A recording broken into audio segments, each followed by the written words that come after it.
So hello coders, welcome to this amazing new video. और आज के इस वीडियो में हम लोग सीखने वाले हैं सीएसएस बॉक्स मॉडल के बारे में एंड आउटलाइन के बारे में भी यहाँ पर हम लोग कवर करते हुए चलेंगे। पिछली वीडियो में हमने मार्जिन पैडिंग को देखा और उसमें देखा कि किस तरह से एक बॉक्स में या फिर एक डिव में हम लोग कैसे मार्जिन और पैडिंग को ऐड करते हैं। अगर अभी तक आपने वो वीडियो नहीं देखा है तो यहाँ आई बटन में एक लिंक आ रहा होगा, उसको क्लिक कीजिए और वहाँ से उस वीडियो को आप देख सकते हैं। अगर आप मेरे चैनल में न्यू हो तो चैनल को सब्सक्राइब कर लीजिए एंड बेल नोटिफिकेशन कॉल पे सेट कर दीजिए ताकि हर एक वीडियो का नोटिफिकेशन आप तक पहुंचता रहे। और अभी तक आपने हमारे प्लेलिस्ट को एक्सेस नहीं किया है, जल्दी से जाके हमारे सीएसएस का फुल कोर्स का प्लेलिस्ट लिंक में एडेड है, वहां से आप उस प्लेलिस्ट को एक्सेस कर सकते हैं। आपको हर एक कोड एंड नोट्स आपको डिस्क्रिप्शन बॉक्स में मिल जाएगा, वहां से आप लोग उसको एक्सेस कर सकते हैं। तो हम लोग अपने कंटेंट की तरफ बढ़ते हैं। आप लोग देखते हैं किस तरह से हम लोग बॉक्स मॉडल का यूज़ करते हैं और आउटलाइन का यूज़ करते हैं। तो चलिए वीडियो को स्टार्ट करते हैं। ओके, तो सबसे पहले यहाँ पर हम लोग बात करेंगे सीएसएस बॉक्स मॉडल के बारे में। यहाँ पर क्या है कि यहाँ पर बोलता है कि in in CSS the term box model is used when talking about design and layout. जब भी हम डिजाइन एंड लेआउट की बात करते हैं तो बॉक्स मॉडल यूज होता ही है। ठीक है। अब कोई भी बॉक्स, जो भी बॉक्स होता है, कोई भी हम मान लीजिए कोई कंटेंट है किसी वेबसाइट में, तो मैं यहाँ पर एक वेबसाइट आपको दिखा रहा हूँ, देखता हूँ कि यहाँ पर किस तरह से यहाँ पर बॉक्स मॉडल का यूज किया गया है। तो मैं यहाँ पर सिंपली कोई भी वेबसाइट को यूज करता हूँ। तो मैं यहाँ पर सिंपली वेबसाइट लिखता हूँ और देखता हूँ जो वेबसाइट आएगा हम उसको ओपन कर लेंगे। ओके, तो यहाँ पर मैं चूज करता हूँ मेल चिम्प, ऐसे करके कुछ नाम है जो भी वेबसाइट है। तो अब मैं इसको क्या करूँगा, थोड़ा सा रिव्यू लेता हूँ और देखता हूँ कि वेबसाइट में किस तरह से बॉक्स मॉडल का यूज़ किया गया है। ठीक है, तो मैं यहाँ पर इसको जाता हूँ इंस्पेक्ट में और इसको मैं थोड़ा सा कर लेता हूँ छोटा। ठीक है, और यहाँ से मैं बॉक्स मॉडल को ओपन करता हूँ। इधर से हमारे पास लेआउट है, कंप्यूटेड है। ओके, तो आ गया मेरे पास। तो अभी हम देखेंगे कि हमारे पास एक वेबसाइट है और इसमें बॉक्स मॉडल किस तरह से यूज किया गया है। ठीक है, अब मैं जिस तरह से देखिए कर्सर जहां भी ले जा रहा हूँ सब एक बॉक्स के अंदर है। ठीक है, यहाँ आपको दिख रहा होगा हर एक का बॉक्स का साइज है, मार्जिन पैडिंग है। अब मैं इसको लेता हूँ इस बॉक्स को, तो यहाँ पर देखिए कि हमारा पूरा एक बॉक्स आ गया। ठीक है, ये हमारा पूरा बॉक्स है और इसके अंदर में ये फर्स्ट का जो है ये मार्जिन है, मार्जिन यानी सबसे ऊपर में है। उसके बाद आता है बॉर्डर एंड ये बॉक्स के अंदर जो आता है पैडिंग। तो यहाँ पर देखिए जैसे मैं यहाँ पर आ रहा हूँ पैडिंग में, तो यहाँ देखिए ऊपर में यहाँ पर एक पैडिंग लिया हुआ है, इसलिए यहाँ पर पैडिंग आ जा रहा है। उसके बाद जो कंटेंट जो है, कंटेंट हमारा फिर बीच में आ जा रहा है। तो इस तरह से क्या होगा, बॉक्स मॉडल का यहाँ पर यूज किया गया है। इसी तरह से हम लोग भी यहाँ पर देखेंगे कि हमारा जो बॉक्स मॉडल है वो किस तरह से यहाँ पर यूज हो रहा है। यहाँ पर देखिए कि फर्स्ट में कंटेंट है, जिसमें कि हम लोग सबसे पहले कि सबसे बीच में होता है जो कंटेंट होता है, वहाँ पर आप इमेज शो कीजिए या जो भी टेक्स्ट हो, कुछ भी शो कर सकते हैं। उसके बाद कंटेंट के बाद हमारा क्या आता है, पैडिंग आता है। ठीक है, कंटेंट के जस्ट ऊपर में क्या आता है, पैडिंग। यानी कि कंटेंट के बाद पैडिंग देते हैं, पैडिंग का यूज करते हैं और पैडिंग के बाद बॉर्डर का यूज होता है। ठीक है, बॉर्डर के बाद मार्जिन का यूज होता है। तो इस तरह से क्या होता है, लेआउट हमारा बॉक्स मॉडल का होता है। अब इसको हम लोग यहाँ पर देख सकते हैं, हमारे पास कुछ एग्जांपल्स हैं इमेजेस के, तो इससे मैं आपको एक्सप्लेन कर सकता हूँ। तो यहाँ पर मैं इसको यहाँ पर लाता हूँ और यहाँ पर हम देखेंगे तो अभी हमारे पास एक इमेज है। यहाँ पर आपको दिख रहा होगा कि हमारे पास जो बीच यहाँ पर एक कंटेंट है बीच में। तो एक्चुअल जो हमारा जो बॉक्स है वो बॉक्स ये वाला है। ठीक है, ये है। ठीक है, ये बॉक्स हमारा यहाँ व्हाइट जो है ना अंदर का, वो हमारा बॉक्स है। तो अभी आप देख रहे होंगे कि ये बीच का कंटेंट है, यानी कि सिर्फ इतना पर में ही मेरा कंटेंट रहेगा। बाकी इधर का जो भी है ये सारी चीज़ें अलग से हमारा प्रॉपर्टी ऐड किया हुआ है। कंटेंट हमारा ये है, पैडिंग हमने यहाँ पर ऐड किया है, बॉर्डर हमारा मान के चलिए 20 पिक्सल का यहाँ पर बॉर्डर ऐड किया गया है और मार्जिन क्या कितना लिया है, 20 पिक्सल का। तो इस तरह से क्या हो गया, एक बॉक्स मॉडल इस तरह से यहाँ पर वर्क कर रहा है। इसको यूज़ करके यहाँ पर मैं देख लेता हूँ, आपको काफ़ी ईजी होगा। और मैं यहाँ पर कंट्रोल सी करके यहाँ से कर लेता हूँ कॉपी और मैं यहाँ पर स्टाइल में यहाँ पर इसको ऐड कर देता हूँ। अब मैं यहाँ पर एक डिव डिफाइन कर दूंगा जिससे कि मुझे इसको टारगेट करना आसान पड़े।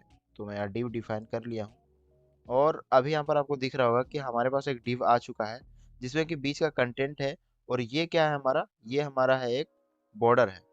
राइट, मैं यहाँ पर देख लेता हूँ बॉर्डर ही है। तो हमने क्या किया, 15 पिक्सल का बॉर्डर ऐड किया है। विड्थ हमारा कितना है, 300 पिक्सल। पैडिंग कितना है, 50 पिक्सल। मार्जिन क्या है, 20 पिक्सल। बट यहाँ पर कुछ चीज़ें हैं जो आपको पता नहीं होंगी, वो मैं आपको यहाँ पर एक्सप्लेन करता हूँ। क्या चीज़ें हैं, विड्थ एंड हाइट। ठीक है। आप जो विड्थ एंड हाइट डिफाइन करते हैं वो एक्चुअल में वो विड्थ एंड हाइट वो डिफाइन नहीं होता है। मतलब आपने मान के चलिए 300 दिया विड्थ, बट वो विड्थ क्या होता है, इंक्रीज हो जाता है जब आप पैडिंग और कुछ बॉर्डर और मार्जिन ऐड करते हैं। वो कैसे होता है मैं आपको यहाँ पर दिखा रहा हूँ। ठीक है। तो अभी यहाँ पर देख सकते हैं कि हमारे पास कुछ इंपॉर्टेंट यहाँ पर करके है, यहाँ पर मैं इसको बात कर लेता हूँ। तो यहाँ लिख रहा है कि when you set the width and height property of an element with CSS you just set the width and height of the content area. आपने जो विड्थ एंड हाइट ऐड किया है वो सिर्फ कंटेंट एरिया के लिए ही है। मैंने भी आपको एक्सप्लेन किया था इसमें कि आप जो विड्थ एंड हाइट डिफाइन कर रहे हो वो सिर्फ कंटेंट एरिया के लिए है। यानी कि आपने जो ये जो ऊपर में दिख रहे हैं ये सारे, ये आपने डिफाइन नहीं किया है, इसका आपका विड्थ में ये नहीं आता है, बट आपने जो डिफाइन किया है वो सिर्फ इतना पे ही है।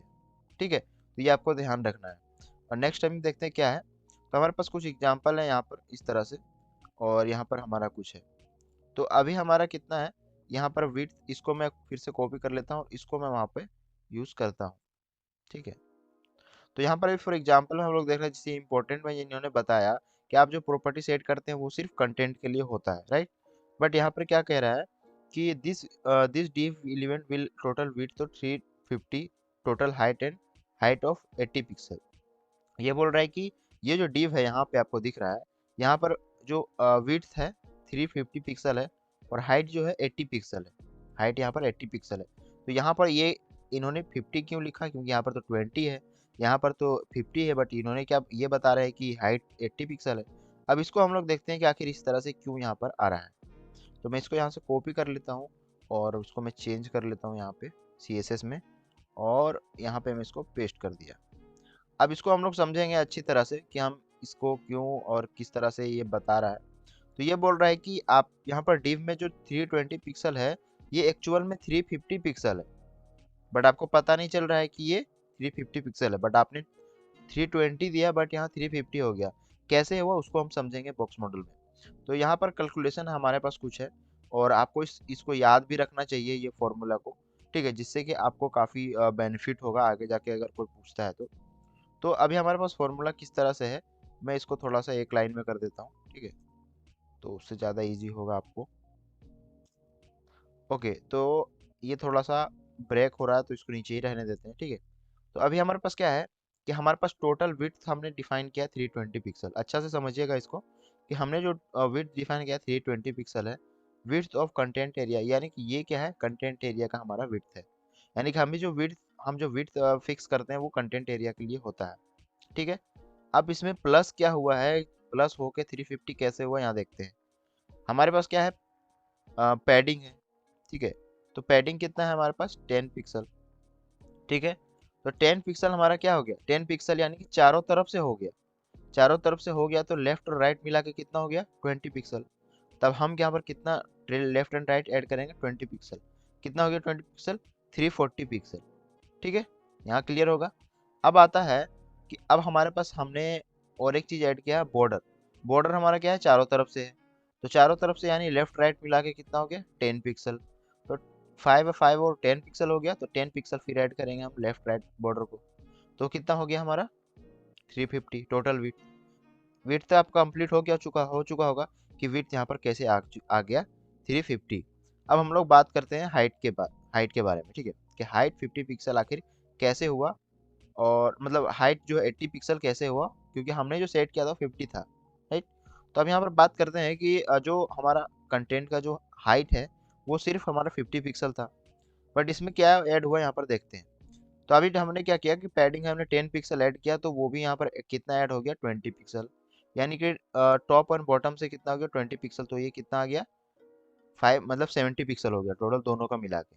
उसके बाद आता है हमारा क्या, बॉर्डर। बॉर्डर 5 पिक्सल था, यानी टॉप एंड बॉटम मिला के कितना हो गया, 10 पिक्सल। 10 पिक्सल इसमें ऐड हो गया, तो ये कितना हो गया, 80 पिक्सल। तो ये हो गया आपका बॉक्स मॉडल। बट यहाँ पर आप ध्यान देंगे, हमने पिछली वीडियो में ही बात किया था कि हम यहाँ पे अगर यूनिवर्सल सेलेक्टर यूज करके, या फिर इसी के अंदर में अगर हम बॉक्स साइजिंग यूज कर ले। ठीक है, इसका तो कंटेंट इसमें नहीं है, बट मैं आपको बता दे रहा हूँ, मैंने पिछली वीडियो में बात कर लिया था।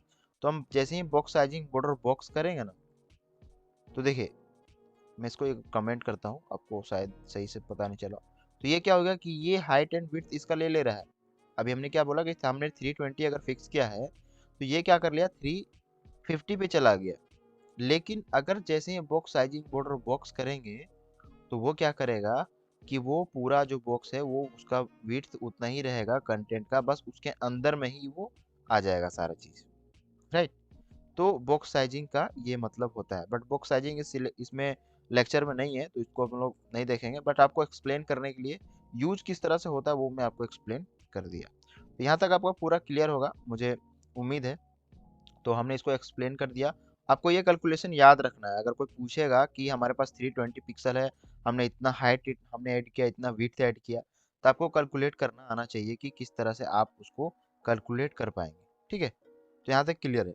अब हम लोग बात करते हैं CSS आउटलाइन के बारे में, कि आउटलाइन यूज क्यों करते हैं और यूज कैसे होता है, और आप यहाँ पर देखेंगे कि इसमें किस तरह से आउटलाइन को ऐड किया जाता है, राइट। तो यहाँ पर अभी देख रहे होंगे कि C S N outline is a line that drawn around elements outside the border. यानी कि ये बॉर्डर की तरह ही होता है, बट आप उसको बॉर्डर नहीं मान सकते, ये बॉर्डर के बाहर इसको ऐड किया जाता है। ठीक है, जैसे आउटलाइन का हम लोग यूज़ कब करते हैं, जब हम किसी भी चीज़ को क्लिक करते हैं, ठीक है, लाइक बटन हो गया या फिर इनपुट बॉक्स हो गया। तो आप देखते होंगे कभी कभी कि जब भी हम उसमें क्लिक करते हैं तो वो आउटलाइन बन के आता है। मैं आपको एक एग्जांपल देना चाहूँगा। जैसे हमारे पास अमेजन का एक वेबसाइट है, उसमें क्या है कि आउटलाइन यहाँ पर शो होता है। जैसे मैं यहाँ पर अमेजन का है, मैं जैसे ही इसमें क्लिक करूंगा देखिए यहाँ पर साइड ऊपर ऊपर में आउटलाइन आ गया।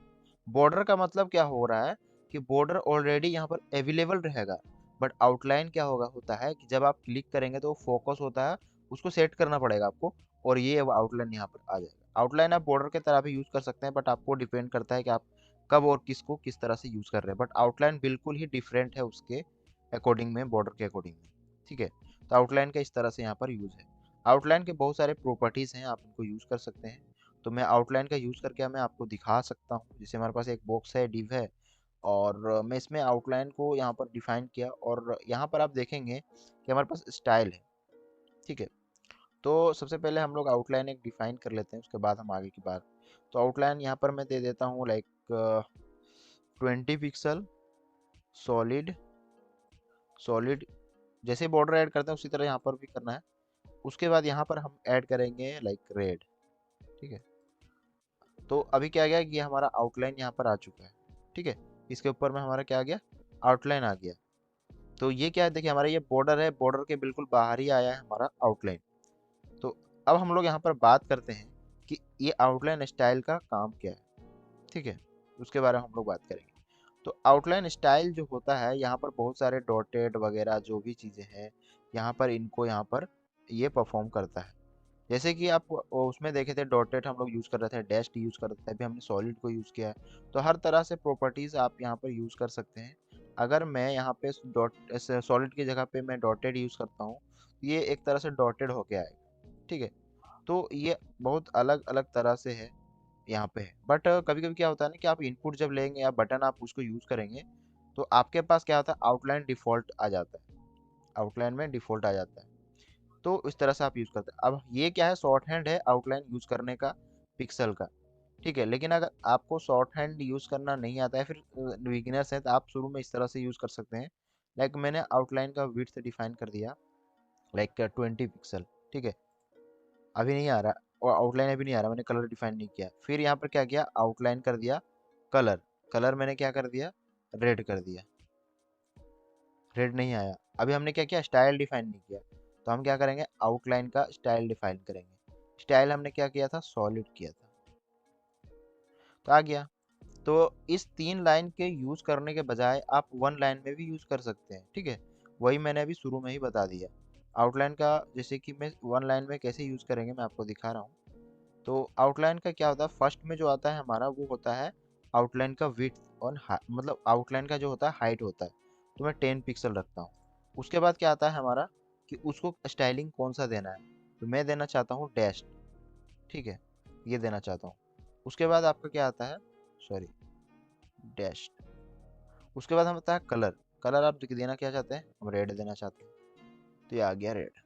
ठीक है, तो ये एक लाइन में आप यूज़ कर सकते हैं आउटलाइन को, इसलिए कि आपका कोड ज़्यादा लंबा ना हो जाए। ठीक है, तो यहाँ पर बहुत सारे प्रॉपर्टीज़ हैं, आप इनको यूज़ कर सकते हैं और आउटलाइन का यूज़ किस तरह से आप होता है वो भी आप यहाँ पर देख सकते हैं। आउटलाइन का यूज़ हम लोग आगे की ओर प्रोजेक्ट्स करेंगे तब उसमें हम लोग देखेंगे, क्योंकि अभी आउटलाइन का अगर मैं यूज़ बता दूंगा और कुछ चीज़ें आउटलाइन को यूज़ करने पे कुछ चीज़ें इंक्लूडेड भी होते हैं, तो उसको अभी मैंने आपको बताया नहीं है, तो इसको यूज़ करना अभी ज़्यादा ज़रूरी नहीं है, बट आपको पता होना चाहिए कि आउटलाइन को यूज़ किस तरह से करते हैं, ठीक है। तो ये चीज़ें हैं, सारी चीज़ों को यहाँ पर बस आपको इतना पता होना चाहिए। जो अमेज़न का मैंने अभी इनपुट दिखाया उसमें जो चीज़ यूज़ किया गया है उसमें आउटलाइन का यूज़ किया गया है, बस इतना आपको पता होना चाहिए, ठीक है। तो आपको पता चल गया कि अमेज़न जैसा कितना बड़ा वेबसाइट है वो इस आउटलाइन को यूज़ कर रहा है, ठीक है। तो यहीं तक हमारा वीडियो था, हमने सारी चीज़ों को कवर कर दिया, हमने बॉक्स मॉडल को देख लिया और इसमें सारी चीज़ों को हमने यहाँ पर कवर कर लिया है, आउटलाइन को भी हमने देख लिया। तो एंड अगर आपको ये वीडियो अच्छा लगा तो इस वीडियो को लाइक करें एंड इस कमेंट सेक्शन में बताएं कि आप किस तरह से यूज़ करते हैं, आप बॉक्स मॉडल को प्रैक्टिस किए या प्रैक्टिस करने के बाद आपका क्या इशू आ रहा है। अगर आपको कोई प्रॉब्लम आ रहा है तो आप प्लीज़ कमेंट सेक्शन में कमेंट कीजिए, वहाँ से मैं आपको सारी प्रॉब्लम को सॉल्व करने की कोशिश करूँगा। तो अगर अभी तक आपने हमारे चैनल को सब्सक्राइब नहीं किया है तो प्लीज़ चैनल को सब्सक्राइब कर लीजिए एंड बेल नोटिफिकेशन को ऑल पे सेट कर दीजिए। एंड अगर अभी तक आपने हमारे प्लेलिस्ट को एक्सेस नहीं किया है जो हमारा कोर्स चल रहा है, तो जल्दी से जाके उस प्लेलिस्ट को भी एक्सेस कर लीजिए, लिंक डिस्क्रिप्शन में एडेड है। मिलता हूँ आपसे किसी इसी तरह का नेक्स्ट वीडियो उसमें, तब तक के लिए बाय।